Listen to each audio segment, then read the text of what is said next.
starting at Comcast, now at Citi, what have you seen in terms of how customer service has been changing in a world of customer networks?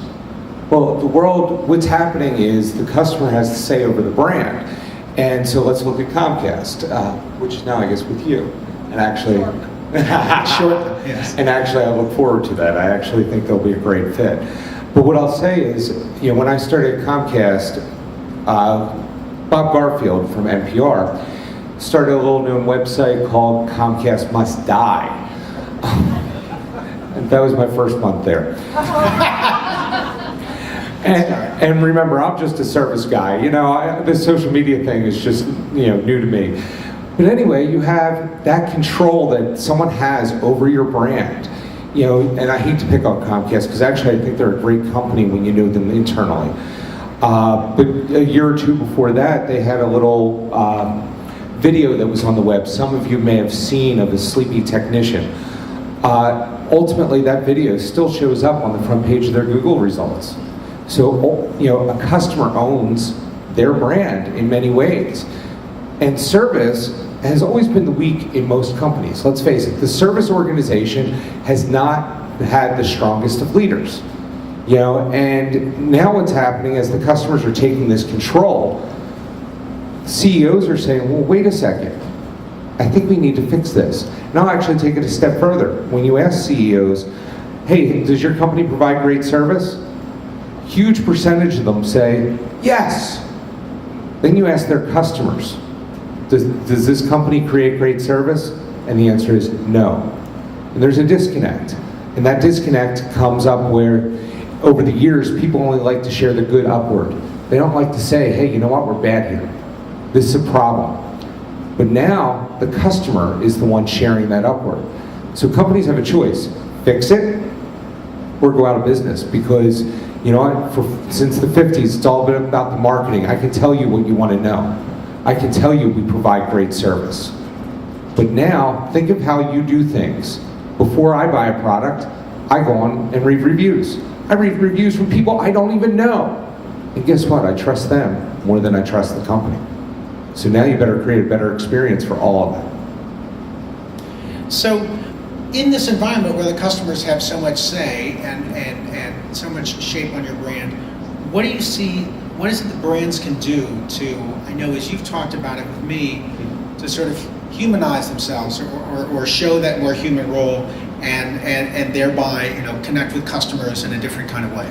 Well, I think this is a struggle because if you look at who runs social media efforts by companies, a lot of times it's marketers or it's PR, and the marketers are trying to say it's about the brand message, it's the brand, it's the brand. I don't connect with a logo. I don't. I connect with people. And if you look at the most successful people in social media, you know the people behind it. So while I was at Comcast, I'll give a quick story on this, where I learned this. So when we started on Twitter, it was April 2008, and we started helping customers there, as many other places that we helped customers. And at the time, it was me doing it. And what happened was, the first 6 months, I was the only one out there, and that's mainly not due to anything other than my own fears. There was a lot of press coverage that we got right away, and I got scared. I didn't want to put my people out there and have them get quoted in the press and someone internally get mad. So one day, I couldn't be out there. I just said, hey, tomorrow I can't be out here, sorry. And I never thought of it as them knowing me. So the next day happened, and I wasn't out there.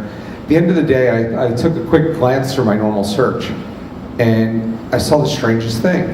I saw people that did not work for Comcast helping other customers. And they were saying things like, let's let Frank have his day. Can I help you? What I found happened, a very odd thing, but I'll tell you what happened. They found my family website, which they realized that day was the anniversary of our daughter's death. And so that's why I wasn't out there. There was another reason I wasn't out there. It was actually a birthday party for our other daughter, because she was born the day before that, and that was the only day we could have a party. But ultimately, think about that. I don't care what you think of Comcast, or any cable company. People tend not to like the cable company, right? Yet they were willing to spend their day helping other people. Think how powerful that is.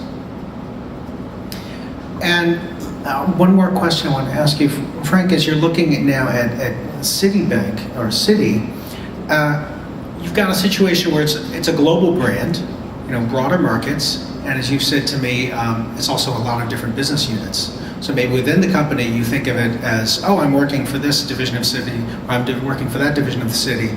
But for the customers, they don't really have that perspective.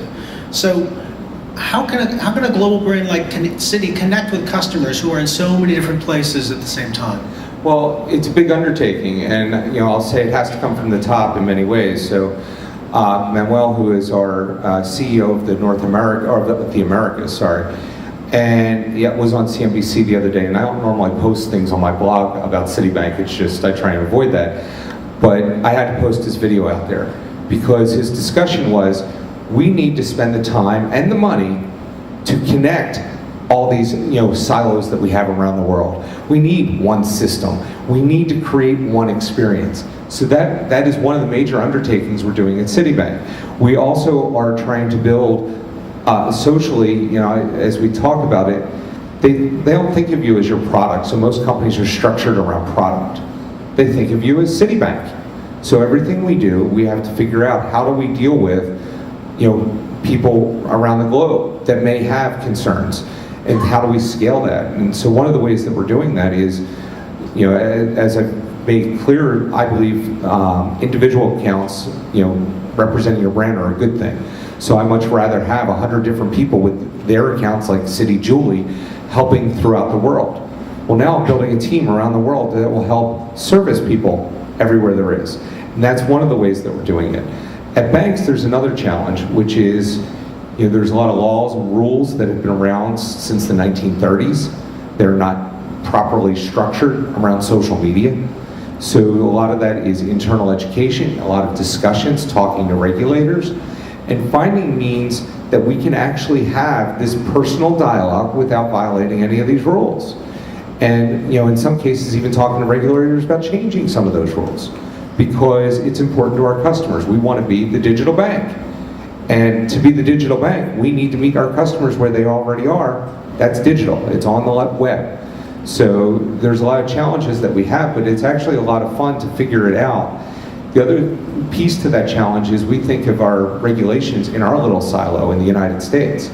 Try my job, where I'm looking at it from Brazil, Poland, Germany, pretty much everywhere in the world, and figuring out, how do we make this work? So there's a lot of partnership, there's a lot of collaboration, and breaking down those silos internally so we can start talking about these things and share these best practices and create a really great customer experience.